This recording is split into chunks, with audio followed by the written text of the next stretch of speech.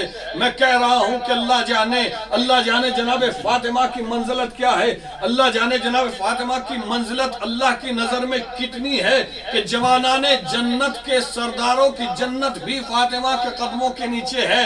اور اللہ جانے جناب خدیجہ کی عظمت اور منزلت کتنی ہے کہ سیدۃ النساء العالمین کی جنت ان کے قدموں کے نیچے ہے. آج 10 رمضان المبارک ہے. 10 رمضان المبارک جناب خدیجہ کی وفات کا دن ہے. سیدۃ النساء العالمین کی جنت، الجنت تحت اقدام الامہات، جنت ماں کے قدموں کے نیچے. سیدۃ النساء العالمین، پوری دنیا پورے عالم کی عورتوں کی سردار کی جنت جس بی بی کے قدموں کے نیچے ہو اسے خدیجۃ الکبریٰ کہتے ہیں، اسے ملکۃ العرب کہتے ہیں. کون خدیجہ؟ وہ خدیجہ کہ رسول کی جتنی بھی بیویاں ہیں سب ام المومنین ہیں. جناب خدیجہ کا شرف یہ ہے کہ یہ ام المعصومین ہیں.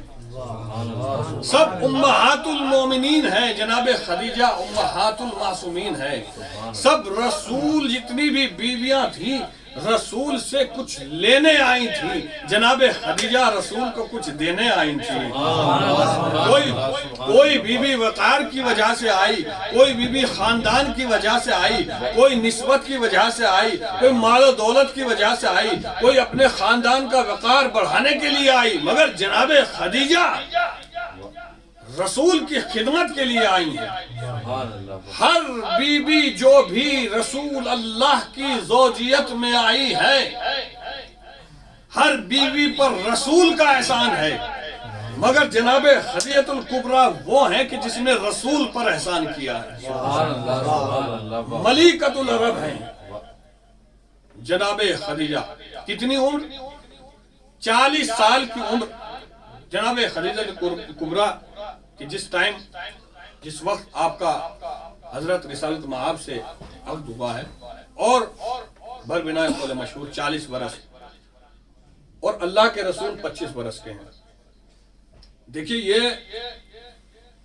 آج ہی نہیں بلکہ اس وقت بھی یہ رواج رہا ہے. اگر یہاں بھی ہمارے معاشرے میں بھی لڑکی والا مالدار ہو اور لڑکے والا اتنا مالدار نہ ہو اور لڑکے والا لڑکی والے کے یہاں کا رشتہ بھیجے تو آس پڑوس والے کہنے لگتے ہیں مال کے چکر میں رشتہ بھیجا ہے، مال کا لالچ ہے اس لیے رشتہ بھیج رہے ہیں. اور اگر ادھر سے بھی بھیجے، لڑکی کوئی سندہ سیدھا ہو، زیادہ ایجڈ ہو اور لڑکا کم ایج کا ہو تو کہنے والا کہہ دیتا ہے کہ یہ مال کی تمکنت ہے، ان کی ایج تو زیادہ ہے لیکن خود لڑکا دیکھ رہے ہیں کم ایج والا دیکھ رہے ہیں. یہ اس وقت بھی تھا، یعنی تانا دونوں طرف سے قوم کا ملنا ہے. اگر لڑکی والے بھیجے تب بھی تانا ملنا ہے، لڑکے والا رشتہ بھیجے تو مال و دولت کا تانا ملنا ہے کہ مال کے لالچ میں دولت کے لالچ میں عقد کر رہے ہیں. جناب خدیجہ 40 برس کی ہیں، ملکۃ العرب، عرب میں کوئی ثروت مند دولت مند جناب خدیجۃ الکبریٰ سے اوپر نہیں ہے. 80,000 اونٹ جناب خدیجۃ الکبریٰ کے ہیں، اتنی مالدار ہیں. 40 برس کا سن اور رسول خدا 25 برس کے ہیں. مالی اعتبار سے ایسے نہیں ہے جیسے جناب خدیجۃ الکبریٰ ہے، مالی اعتبار سے بہت کمزور ہیں اس وقت. لیکن جناب خدیجۃ الکبریٰ نے تاکہ کہیں قوم تانا نہ دے رسول کو پیغام اپنی طرف سے بھجوایا، پیغام اپنی طرف سے بھجوایا، غلام اپنی طرف سے بھجوایا، یعنی شروعات اپنی طرف سے کی. کوئی رسول کو تانا نہ دے پائے، کوئی رسول کو لالچی نہ کہہ پائے، کوئی یہ نہ کہہ پائے کہ کہاں ہیں اور کہاں رشتہ کر رہے ہیں. نہیں، جناب خدیجۃ الکبریٰ نے خود رشتہ بھجوایا، خود غلام بھجوایا. اللہ کو اللہ کو جناب خدیجۃ الکبریٰ کی یہ ادا، یہ عمل اتنا پسند آیا کہ اب قیامت تک جب بھی نکاح ہوگا تو سب سے پہلے اجازت بیٹی سے لی جائے گی، بعد میں بیٹے سے لی جائے گی۔ جب عقد نکاح پڑھا جائے گا تو سیغہ پہلے بیٹی کی طرف سے پڑھا جائے گا، پھر بیٹے کی طرف سے پڑھا جائے گا۔ سبحان اللہ، صلوات پڑھیں مل جل کے محمد والے محمد پر۔ اللہم صلی علی محمد وآل محمد۔ ملیکۃ العرب، اور وہ بی ہیں کہ جو جنت کی 4 بیویاں، ان میں سے ایک جناب خدیجۃ الکبریٰ ہیں، جناب آسیہ بنت مزاحم ہیں، جناب ام کلثوم ہیں، جناب خدیجۃ الکبریٰ ہیں۔ یہ ہے جناب خدیجۃ الکبریٰ۔ اس وقت کہ جب لوگ اسلام کو دبانے کے لیے، اسلام کو کچلنے کے لیے، پرچم اسلام کو کچلنے کے لیے لگ رہے تھے، اس وقت جناب خدیجۃ الکبریٰ نے اللہ کے رسول کو اپنے پاس بلایا، اور پاس بلانے کے بعد کہا، اللہ کے رسول، خطہ عرب میں کوئی شخص ایسا نہیں ہے کہ جو ہمارا مقروض نہ ہو، پورے عرب میں کوئی ایسا نہیں ہے جس نے ہم سے قرضہ نہ لیا ہو۔ اے اللہ کے رسول، آپ اعلان کرا دیجئے پورے عرب میں، اور خطہ عرب میں سب کو بلوا لیجئے، اور ایک پردہ نصب فرما دیجئے، پردے کے اندر میں رہوں گی، پردے کے باہر آپ رہیے گا، اللہ کے رسول سب کو بلوائیے گا اور اعلان کرتے جائیے گا، اسلام اعلان کرتے جائیے گا، ہر آنے والا مقروض، ہر قرضدار آپ کا کلمہ پڑھتا چلا جائے، اس کا قرضہ معاف ہوتا چلا جائے گا۔ سبحان اللہ۔ جناب خدیجۃ الکبریٰ نے اپنا تمام مال و دولت اسلام کی ترویج میں لٹا دیا ہے۔ سب مقروض تھے، سب آتے گئے، کلمہ پڑھتے گئے، جناب خدیجہ اپنا قرضہ معاف کرتی چلی گئیں۔ یہ ہے جناب خدیجۃ الکبریٰ، یہی جناب خدیجۃ الکبریٰ کہ جو اتنی مال دولت مند اور ثروت مند تھیں، شیب ابو طالب میں رسول اللہ کے ساتھ پھٹی ہوئی ابا میں رہ رہی ہیں۔ یعنی جس حالت میں رسول ہے، جس حالت میں بھی اسلام کو ترویج مل رہا ہے، جس حالت میں بھی اسلام کی سربلندی ہو سکتی ہے، آپ نے کی ہے۔ دیکھیں، کسی بھی چیز کو بنانے کے لیے، کسی بلڈنگ کو، کسی اسکول کو، کسی بڑے مینجمنٹ کو بنانے کے لیے اگر کوئی بنانا چاہتا ہو تو اس میں 3 چیزوں کی ضرورت بڑی اہم ہوتی ہے۔ اس میں ایک قیادت ہوتی ہے، ایک حمایت ہوتی ہے، اور تیسری چیز ہے دولت۔ ان تینوں چیزوں میں سے اگر ایک چیز بھی نہ ہو تو کوئی بھی شے، کوئی مینجمنٹ، کوئی بڑا ادارہ منزل تکمیل تک نہیں پہنچ سکتا۔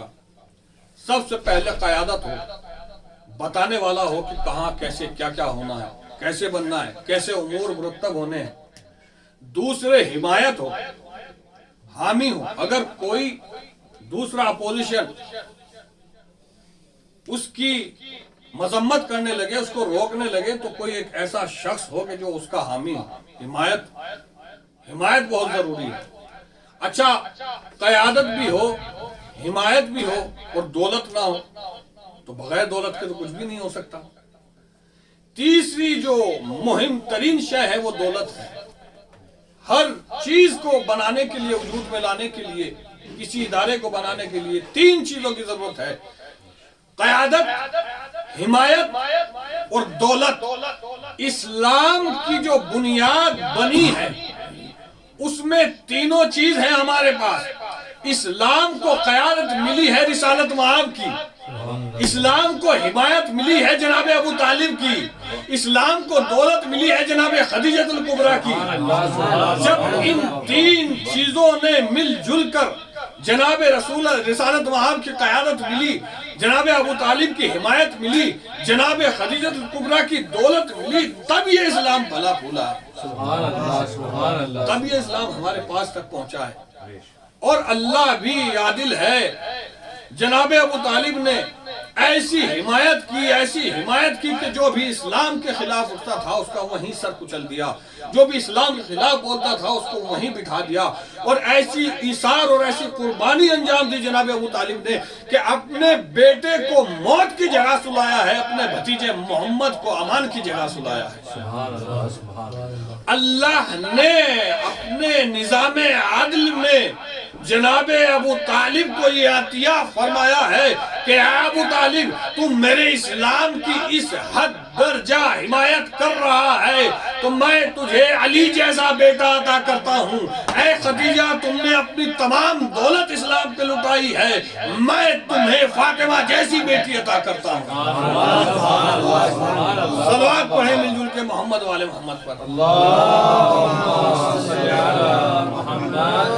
سب کچھ جناب خدیجۃ الکبریٰ نے لٹا دیا۔ اللہ کے رسول کی یہ اہم رکن تھی جنہوں نے اسلام کو ترویج دی ہے، اور اللہ کے رسول نے جب بھی جناب خدیجہ سے پوچھا کہ خدیجہ کیا آپ کو کسی چیز کی ضرورت ہے، کوئی حاجت ہے، تو جناب خدیجہ نے یہی کہا کہ اللہ کے رسول میں اب آپ سے کیا مانگوں، 11 امام مجھے ماں کہہ کر بلاتے ہیں۔ رسول نے جب بہت زیادہ اصرار کیا ہے تو جناب خدیجہ کہتی ہیں کہ اللہ کے رسول اگر آپ زیادہ اصرار فرما رہے ہیں کہ مجھے کیا چاہیے تو میری بیٹی فاطمہ کو بلوا دیجیے، میں اپنی بیٹی فاطمہ کی آنکھوں میں آنسو نہیں دیکھنا چاہتی۔ اے اللہ کے رسول میری خواہش یہ ہے کہ میرے بعد کوئی فاطمہ کو نہ رلائے، میرے بعد کوئی فاطمہ کی آنکھوں میں آنسو بہانے کا باعث نہ بنے۔ عزاداران مظلوم کربلا، یہ رمضان المبارک کا مہینہ ہے، کیا ایسا ہوا ہے کہ جناب فاطمہ نہیں روئی ہیں؟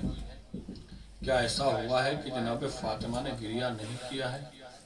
کہاں کہاں جناب فاطمہ روئی ہیں؟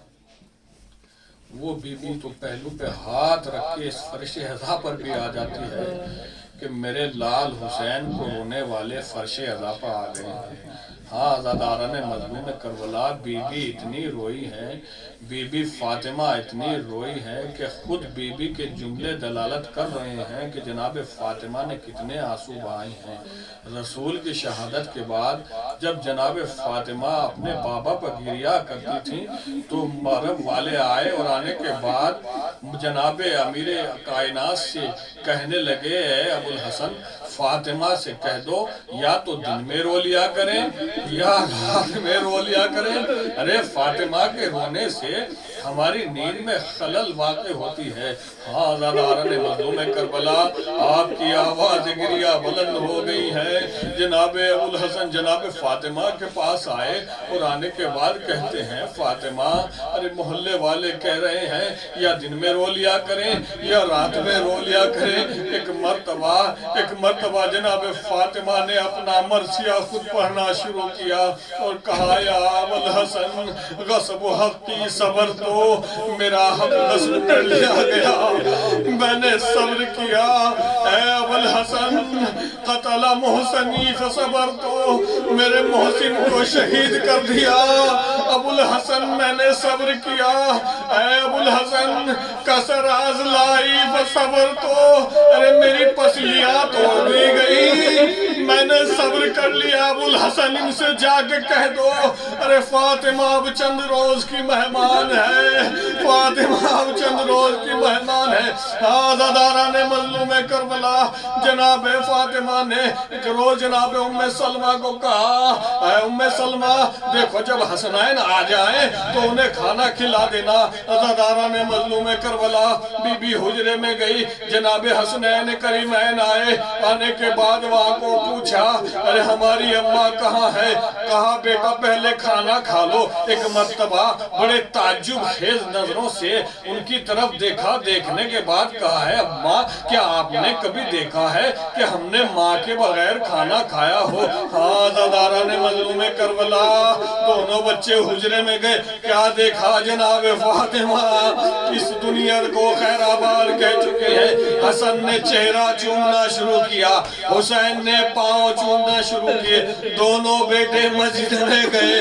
بابا ارے ہم یتیم ہو گئے ہیں۔ جناب ابو الحسن نے ارے جیسے ہی یہ خبر سنی ایک چیخ ماری، آئے فاطمہ ارے تمہارے بغیر زندگی بڑی محال ہے۔ زادارہ نے مظلوم کربلا، ارے آپ نے دیکھا ہوگا جب جنازہ تیار ہو جاتا ہے تو بچوں کو جنازے کا آخری دیدار کراتے ہیں۔ زادارہ نے مظلوم کربلا جنازہ تیار ہوا، جناب زینب نے ماں کا آخری دیدار کیا، جناب ام کلثوم نے ماں کا آخری دیدار کیا۔ ایک مرتبہ ابو الحسن نے دیکھا امام حسین ہے، کونے میں کھڑے ہوئے ہیں، میرے لال کیا ماں کا آخری دیدار نہیں کرو گے؟ بابا جب تک ماں خود نہ بلائیں گی یہ حسین ماں کے قریب نہ جائے گا۔ زادارہ نے مظلوم کربلا، ارے وہ ہاتھ جو کبھی تسبیح کے لیے پہلو سے نہ اٹھا، وہ ہاتھ جو غسل دیتے نہ اٹھ سکا، ارے حسین کا یہ استغاثہ سنا، بندے کفن ٹوٹ گئے، آواز دی آجا میرے لال، میرے سینے سے لگ جا۔ اللہ اللہ اللہ